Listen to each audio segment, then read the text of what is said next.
Hello friends, बहुत बहुत स्वागत है आप सभी का एक बार फिर से सरकारी हट में। तो इस वीडियो में जो है मैं आपको कुछ इंपॉर्टेंट इंस्ट्रक्शंस बताने वाला हूं जो कि कल अपडेट हुए थे रात में एचएनबीयू की वेबसाइट पे। तो वो इंस्ट्रक्शंस में मतलब कुछ आपको इंपॉर्टेंट चीज़ें ये बताई गई हैं कि आपको एडमिशन के टाइम पे मतलब क्या क्या चीज़ें ले जानी है और क्या क्या मतलब इंस्ट्रक्शंस को फॉलो करना है। ठीक है, तो उसकी पीडीएफ मैंने डाउनलोड कर रखी है, तो मैं आपको हर एक पॉइंट अच्छे से क्लियर कर देता हूँ ताकि एडमिशन से मतलब एडमिशन में जाने से पहले जो है आप सारी चीज़ें अच्छे से प्रिपेयर कर लो और उसी तरीके से आप जाओ।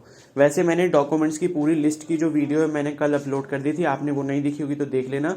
वो सारे डॉक्यूमेंट्स आपको अरेंज करके ले जाने हैं और फीस वगैरह के बारे में बताया था कि कितनी फीस जो है अगर आप एएनएम के हैं तो इतनी फीस लेके जानी है। वो सारी डिटेल मैंने उस वीडियो में बता रखी है जो मैंने कल अपलोड करी थी। अगर जिसने नहीं देखी होगी वो देख लेना, और जिसने अलॉटमेंट लेटर अभी तक डाउनलोड नहीं करा है तो वो डाउनलोड कर लो। अगर आपको नहीं आ रहा कैसे डाउनलोड करना है तो कल रात जो है मैंने वीडियो अपलोड करी थी कि मतलब अलॉटमेंट लेटर जो है वो कैसे चेक करना है, उसको भी आप देख लेना। ठीक है, तो ये इंस्ट्रक्शंस काफ़ी ज़्यादा इंपॉर्टेंट है, तो आपसे रिक्वेस्ट करूंगा कि वीडियो को प्लीज़ एंड तक देखना।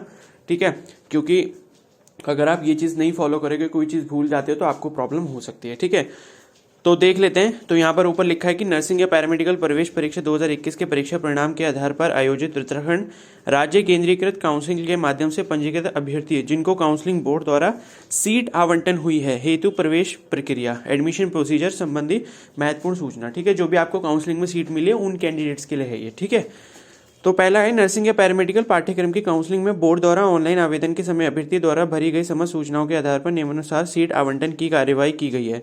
यह आवंटन प्रथम दृष्टया अस्थायी है। ठीक है, मतलब ये है कि जो भी आपने डिटेल भरी है, अब मान लो किसी ने अपनी सब कैटेगरी भर रखी है डीपीडब्ल्यू, अब उसके पास सर्टिफिकेट नहीं है तो उस केस में क्या होगा ये आपको वहां जाके पता लगेगा। लेकिन आपने जैसे जैसे डिटेल भरी है वो आपके सारे पास सर्टिफिकेट्स वगैरह होने चाहिए। ठीक है, फिर दूसरा है अभ्यर्थी बोर्ड द्वारा आवंटित सीट का अलॉटमेंट लेटर विश्वविद्यालय की वेबसाइट पर दिए गए लिंक से डाउनलोड कर प्राप्त कर सकते हैं। ये मैंने आपको बता दिया, नहीं आ रहा होगा आपको डाउनलोड करना है वो वीडियो देख लेना मेरी कल वाली, आपको पता लग जाएगा डाउनलोड कैसे करना है। ठीक है, वो जरूर लेकर जाना है।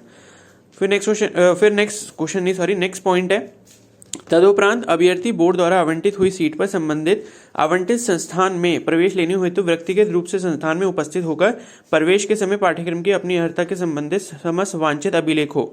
ठीक है, यथापूर्व नर्सिंग शैक्षिक योग्यता का पंजीकरण प्रमाण पत्र, शैक्षिक शिक्षण, शैक्षिक श्रेणी, उपश्रेणी, मूल, स्थायी निवास प्रमाण पत्र इत्यादि को मूल में संबंधित आवंटित स्थान में प्राचार्य या प्राचार्य के सम्मुख अनिवार्य रूप से प्रस्तुत करेंगे। ठीक है, अब कल एक स्टूडेंट ने मेरे से कमेंट सेक्शन में ये पूछा था कि सर हमें एडमिशन के लिए क्या देहरादून जाना है या वहां पर जाना है जिस कॉलेज में जो है एडमिशन हुआ है। ठीक है, तो उन्हीं के लिए ये पॉइंट लिखा हुआ है कि भाई जहां पर आपको सीट अलॉट की गई है उस संस्थान में या उस सेंटर में आपको जाना है या उस इंस्टीट्यूशन में आपको एडमिशन के लिए जाना है। जैसे किसी को अगर अल्मोड़ा वाला कॉलेज मिला है बीएससी नर्सिंग के लिए तो आप वहां पे जाके एडमिशन कराएंगे, ये नहीं है कि आप देहरादून एडमिशन कराने आ रहे हैं। ठीक है, देहरादून में सिर्फ यूनिवर्सिटी का ऑफिस है यहाँ पर। ओके, मतलब कॉलेज भी है लेकिन देहरादून वही आएंगे जिनको देहरादून का कॉलेज अलॉट हुआ है। तो जिसको जो कॉलेज अलॉट हुआ है वो वहां पर जाएगा और ये सारे डॉक्यूमेंट जो जो आपके लगे हुए हैं वहां पर। ठीक है, उसकी मैंने वीडियो बनाई दी थी तो वो आपने देखी ली होगी, नहीं देखी तो वो भी देख लेना।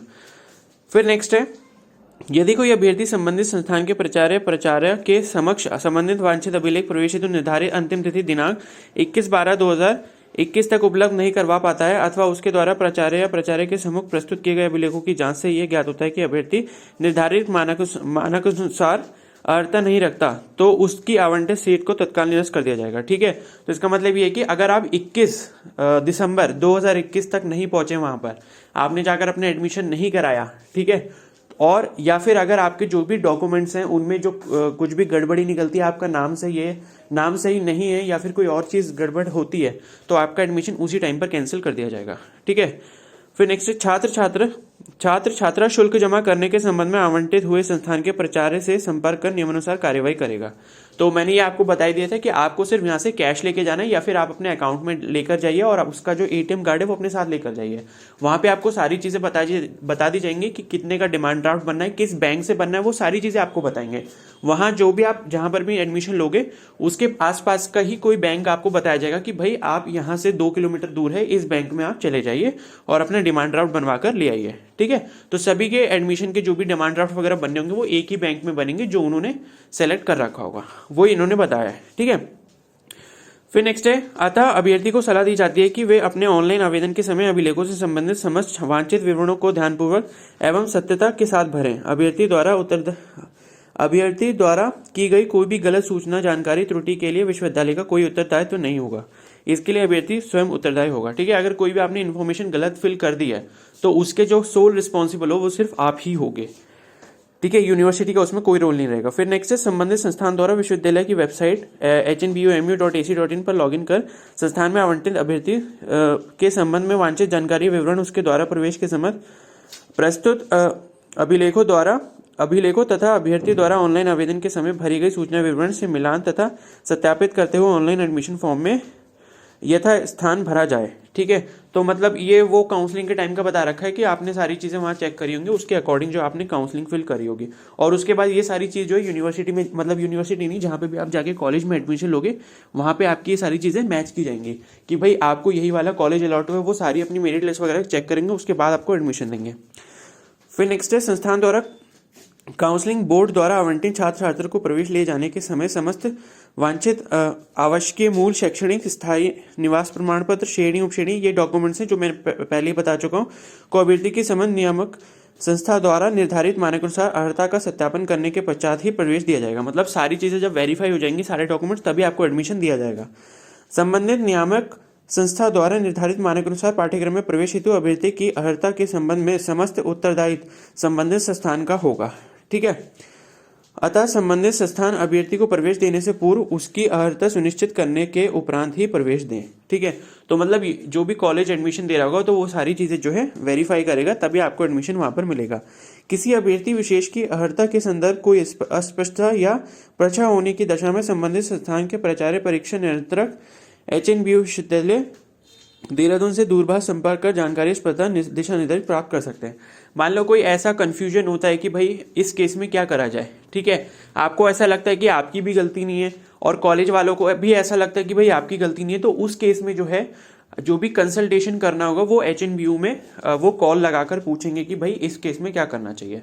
ठीक है, अगर कोई ऐसी मतलब ऐसा कोई कंफ्यूजन वाला केस अगर क्रिएट होता है या ऐसी कोई प्रॉब्लम होती है जिसमें आप अगर जिम्मेदार नहीं हो उसके, ठीक है, तो उस केस में क्या है, यूनिवर्सिटी में पता किया जाएगा, उसके बाद जो वो कहते हैं उस तरीके का सॉल्यूशन दिया जाएगा। ओके, फिर नेक्स्ट है, पाठ्यक्रम हेतु अर्हता प्रमाण पत्रों, जाति उपजाति, स्थायी मूल निवास, शैक्षणिक योग्यता, पूर्व नर्सिंग शैक्षिक योग्यता, पंजीकरण प्रमाण पत्र इत्यादि के संबंध में सूचना विवरणिका में प्रकाशित नियम शर्तें ही मान्य होंगी। प्रवेश हेतु अमान्य प्रमाण पत्र स्वीकार नहीं किए जाएंगे और न ही प्रमाण पत्र के स्थान पर किसी प्रकार की अंडरटेकिंग या एफिडेविट अथवा एक्नॉलेजमेंट मान्य होगा।